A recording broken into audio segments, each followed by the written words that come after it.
우리 인사하겠습니다. 샬롬. 옆 사람에게 인사하겠습니다.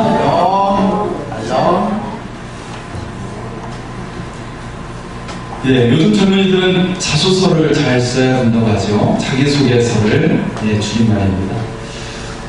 그렇다면 여러분들은 자신을 소개를 할 때 어떻게 소개하겠습니까? 한 줄로 소개한다면, 한 줄평을 한다면 어떻게 소개를 할 수 있겠습니까? 대표적으로 무덤의 비문의 한 줄평이라고 할 수가 있겠죠. 미국의 극작가 버나드 쇼는 자신의 비문에 대해서 이렇게 이야기를 한 적이 있어요. 우물쭈물 하다가 내 이럴 줄 알았다. 그렇게 말을 하곤 하였습니다. 오늘 성경에 등장하는 인물이 있어요. 바로 히스기야 왕입니다. 성경은 히스기야의 인생에 대해서 한 줄 평을 남기고 있어요. 역대하 29장 2절에 보면 히스기야가 그의 조상 다윗의 모든 행실과 같이 여호와 보시기에 정직하게 행하여 라고 말하고 있습니다. 이 한 줄의 말이 굉장히 중요합니다. 왜냐하면 이스라엘의 역대 왕들 가운데 다윗의 행실과 같이 하나님 보시기에 정직하게 행한 왕이 별로 되지가 않아요. 몇 사람 되지 않습니다. 역대기에서는 솔로몬 이후에 가장 위대한 왕으로서 히스기야라고 소개하고 있어요. 솔로몬 이후에 최고의 왕, 바로 히스기야다라고 당당하게 소개합니다. 여러분, 분열 왕국 이후에 남유다에 3대 선왕이 있어요. 누구냐면 바로 여호사밧, 지난주에 나눴던 여호사밧, 그리고 오늘 나누게 되는 히스기야, 그리고 요시야 왕 세 사람입니다. 이 세 사람의 왕의 공통점은 끝까지 하나님을 잘 섬겼고, 그리고 종교개혁을 일으켰던 그런 왕들이었어요. 하나님을 신실하게 섬겼던 왕이었습니다. 하나님께서 하나님께 정직하게 행하는 믿음의 사람을 선대하시고, 그리고 은혜와 축복으로 인도하심을 기억하시기 바랍니다. 여러분도 하나님께 정직하게 행함으로 하나님의 은혜와 축복이 여러분에게 임하기를 소원합니다. 올해는 교회 역사에 있어서 특별한 해이죠. 종교개혁 500주년, 마틴 루터의 종교개혁 500주년의 해입니다.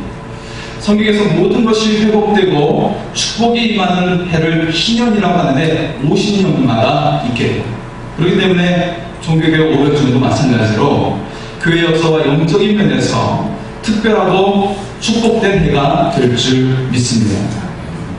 오늘 성경에 등장하는 히스기야 왕이 바로 종교개혁을 일으켰던 그런 왕이었어요. 그리고 그때 히스기야가 외친 구호가 있었어요. 한번 따라서 할까요? 하나님께 돌아오라. 하나님께 돌아오라. 한번 더 외칩니다. 하나님께 돌아오라. 하나님께 돌아오라. 할렐루야.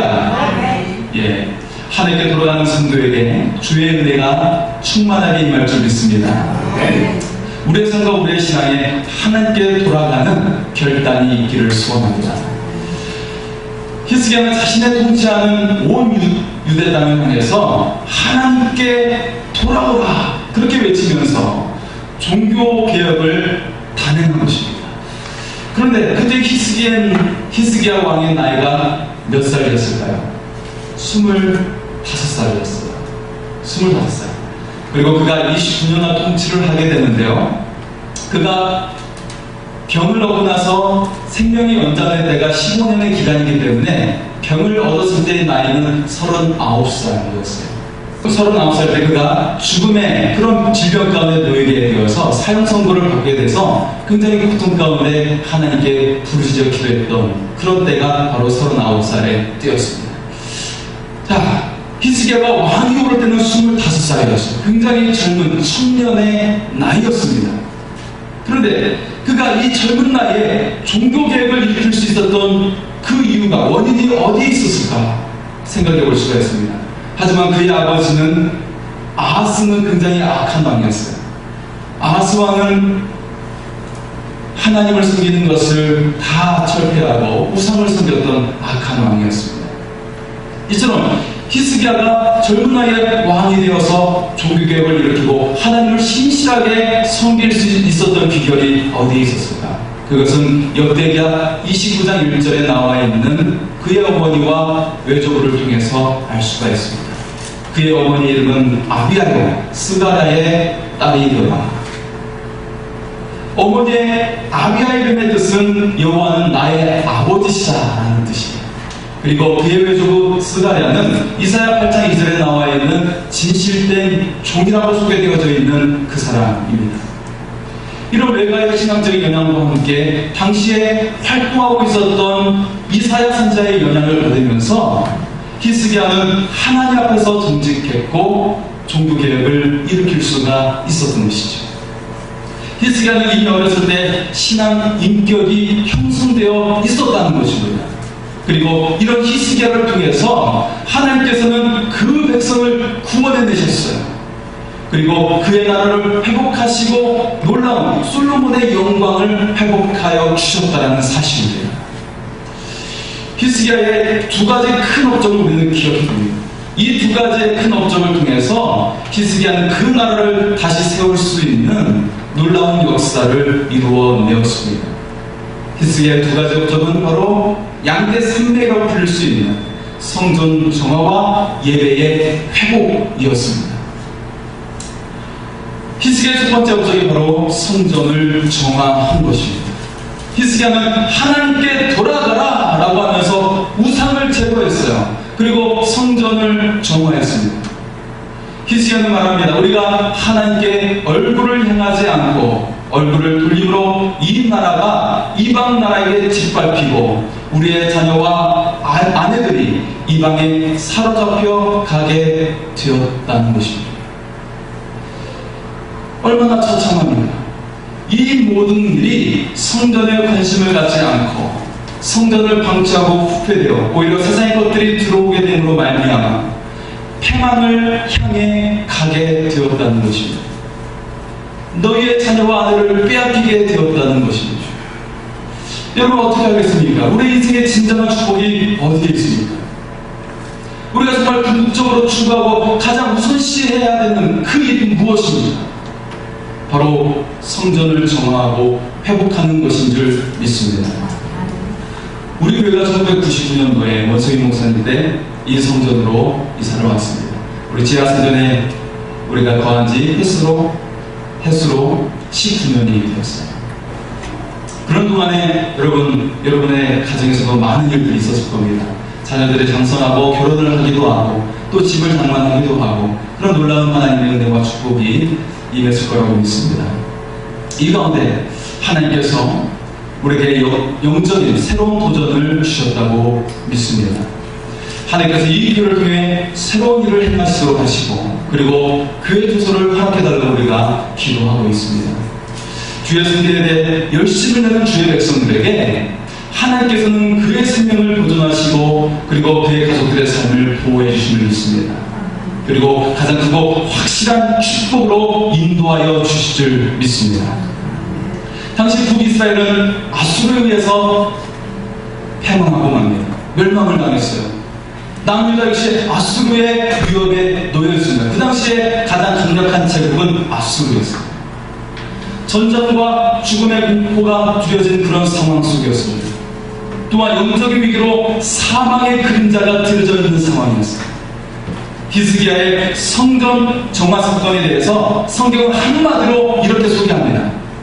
히스기야의 성전 정화로 사망의 어둠이 물러가고 생명의 빛이 비추게 되었더라. 주의 성전을 사모하는 열심을 가지고 말미암아 여러분에게 하나님의 생명으로 솟게 되고 하나님의 크고 놀라운 축복이 임하게 되기를 소원합니다. 어떤 교회 목사님께서 예배 시간마다 조르시는 그런 집사님이 계셔서 불러가지고 이렇게 지적을 했다고 합니다. 집사님이 이렇게 대답을 했대요. 목사님, 하나님 나라는 우리가 가야 되는데 교회는 바로 천국에 가는 열차와 같은 곳이죠. 그리고 목사님은 이 열차를 운행하시는 기관사이시고요. 그러니까 제가 좋은 이유는 천국 열차를 운행하시는 기관사를 그만큼 신뢰하기 때문입니다. 제가 전에 다녔던 교회에서는 그 기관사님이 운행이 너무 불안해서 잠을 잘 수가 없었는데 여기에서는 너무나도 편안하게 제가 잠을 자게 되었습니다. 그렇게 말하는 것이, 그 목사님은 어떻게 생각하셨을까요? 아마 여러분 예배 시간에 오시는 분들 아마 저를 신뢰하기 때문이라고 저는 생각을 하게 됩니다. 히스기야의 두 번째 큰 업적이 바로 예배의 회복이었어요. 하나님께 돌아가라라고 외친 히스기야는 유월절을 철저하게 지키도록 명령했습니다. 앞서 우상을 섬김으로 그동안 멈추었던 유월절을 최선을 다해 지키게 한 것입니다.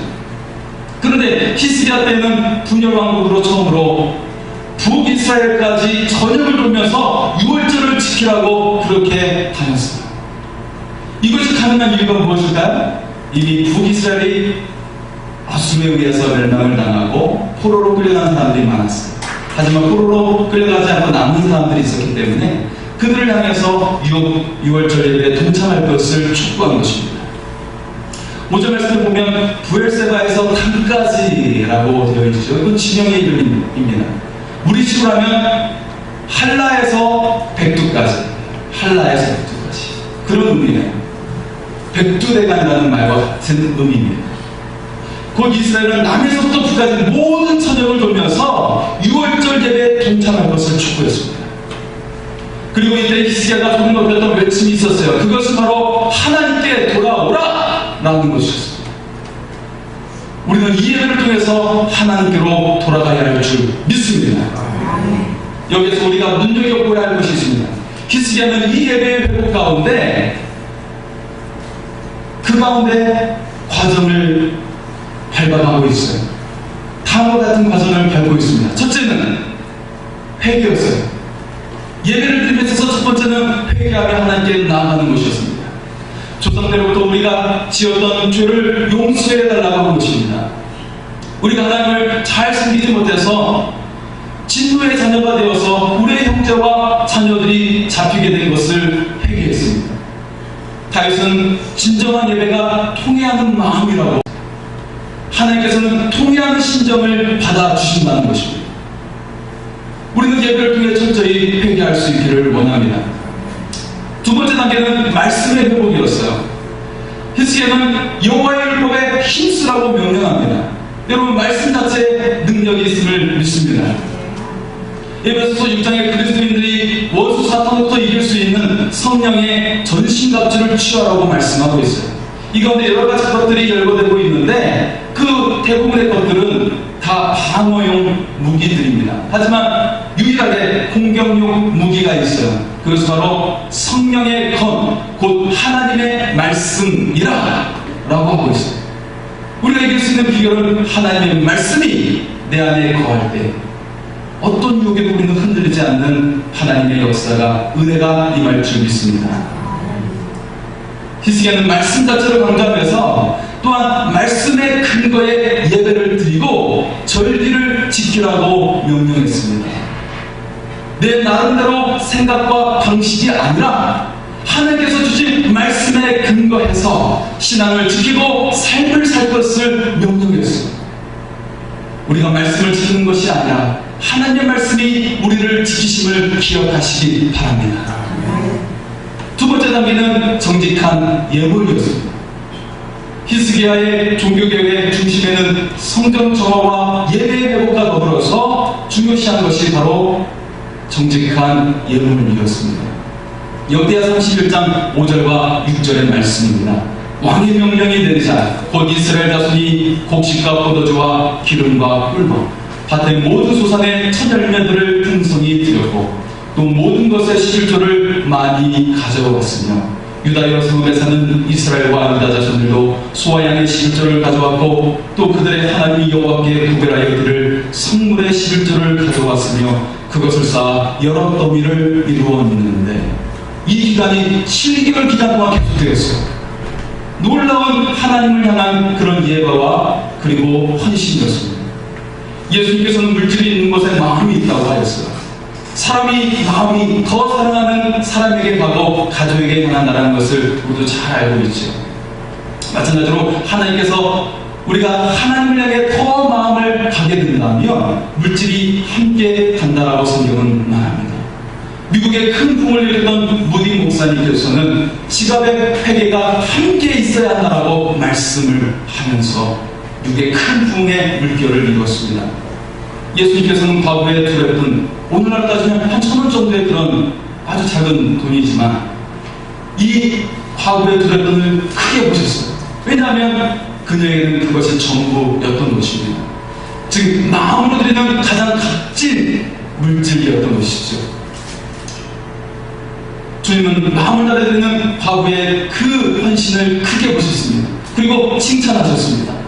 여러분, 하나님의 나라의 법칙은 역설적입니다. 하나님을 향해 그리고 구제를 위해서 더 드려지는 사람에게 하나님께서는 더 크게 하시고 그의 그것을 크게 하실 뿐만 아니라 더 크게 부어주신다는 것을 우리가 기억할 수 있기를 원합니다. 이처럼 히스기야가 성전을 정하고 예배를 회복했을 때 하나님께서는 놀라운 축복을 그에게 부어주셨습니다. 첫 번째 축복은 백성들이 고침을 받게 된 것입니다. 하나님의 백성들이 성전을 정하고 예배를 회복했을 때 하나님께서 그들의 기도를 들으시고 병을 치료해 주신 것입니다. 여호수아 30장 20절입니다. 여호와께서 히스기야의 기도를 들으시고 백성을 고치셨더라. 하나님께서 성전을 회복하고 예배를 회복한 백성들의 그들의 질병을 고쳐주심을 기억하시기 바랍니다. 그런데 여기서 하나님의 축에는 몇 가지가 덧붙여집니다. 첫째는 질병의 치료죠. 두 번째는 저주로부터 고쳐진 것입니다. 열매를 맺지 못하고 비가 내리지 못하는 등 오늘날로 말하면 가정이 튼튼하고 직장이 튼튼해지고 그리고 시험의 문이 활짝 열리는 그와 같은 일이 일어나게 된 것입니다. 그리고 세 번째는 자녀를 출산할 수 있게 되었어요. 지난주에 우리 박기순 지사님께서 그 따님이 아들을 등남했습니다. 건강하게 등남했습니다. 그리고 박수 한번 드릴까요? 할렐루야. 뒤늦게 다시 아기를 가져서 건강하게 등장을 했습니다. 얼마나 놀라운 축복입니다. 오늘날 아기를 갖는 것은 너무나도 힘들어요. 여러분 한번 들어보십시오. 아기를 갖는 것도 힘들고 낳는 것도 힘든 이 시대에 살고 있어요. 하나님께서는 이 땅에 자녀의 출산도 그 축복을 치료해 주셨다는 사실입니다. 그리고 넷째는 우울하고 슬픈 마음도 고치신 것입니다. 성전을 회복하고 예배를 회복함으로 여러분에게 하나님께서 치료하시는 은혜가 임하기를 소원합니다. 두 번째 축복은 부와 영광이 지극하게 된 것이에요. 역대하 32장 27절입니다. 히스기야가 부와 영광이 지극한지라.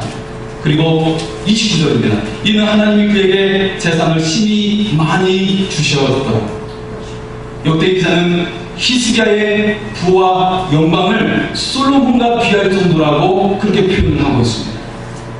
성전을 회복하고 예배를 회복하는, 그래서 하나님을 경외하는 백성에게 이런 은혜가 임하게 될 줄 믿습니다.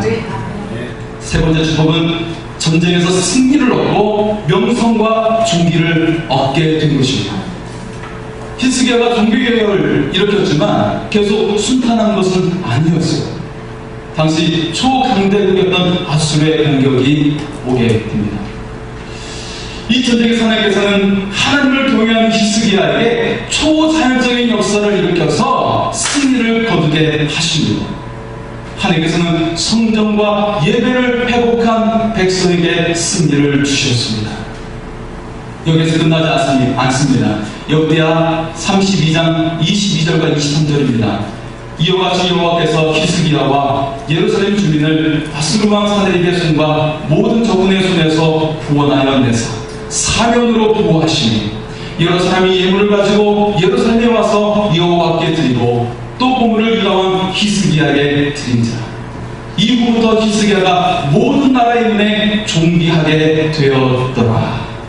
할렐루야.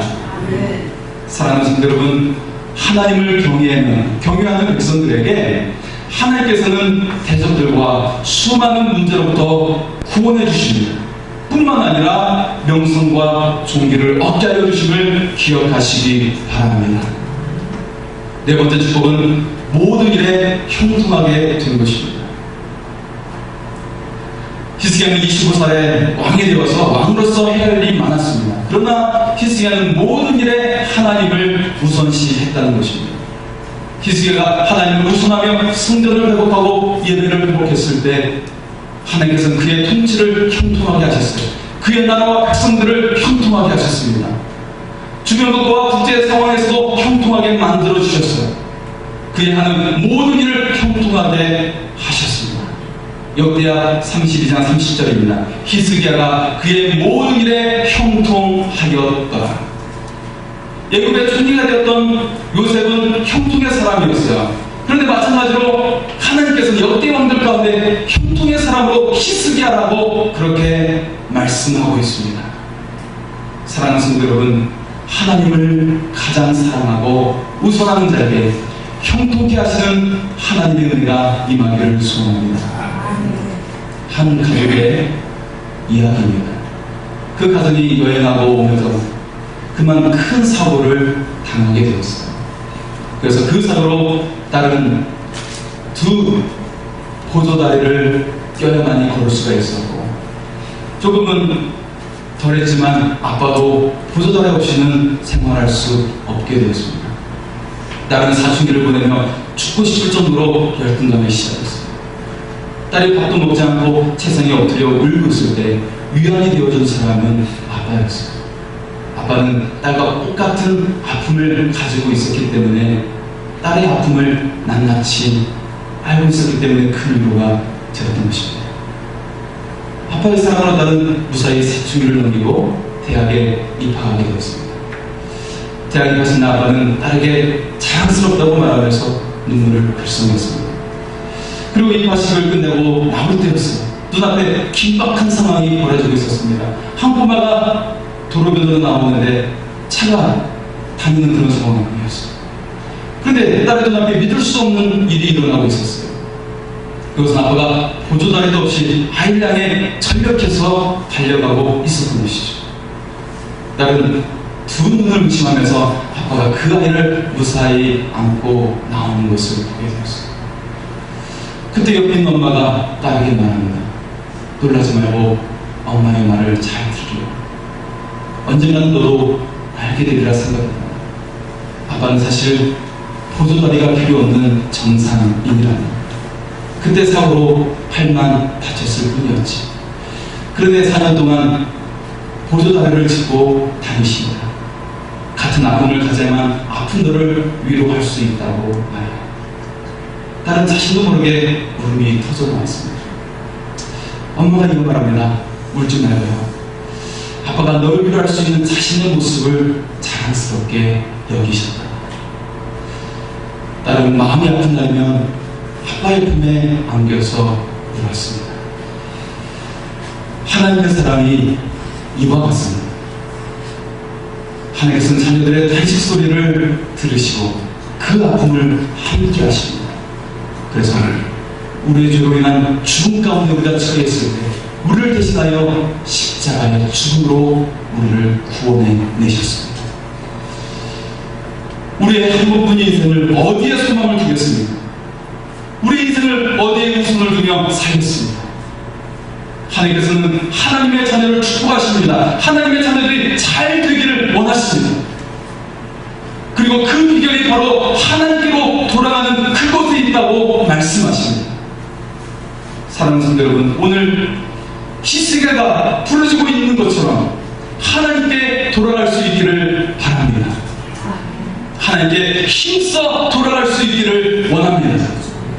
성전을 회복하고 예배를 회복할 수 있기를 바랍니다. 그래서 여러분의 삶에 하나님의 치유의 은혜가 임하기를 소원합니다. 여러분의 삶에 문제가 해결되고 승리를 얻고 하나님 앞에서 존귀 여기며 형통케 되는 은혜가 임하기를 소원합니다. 기도하시겠습니다.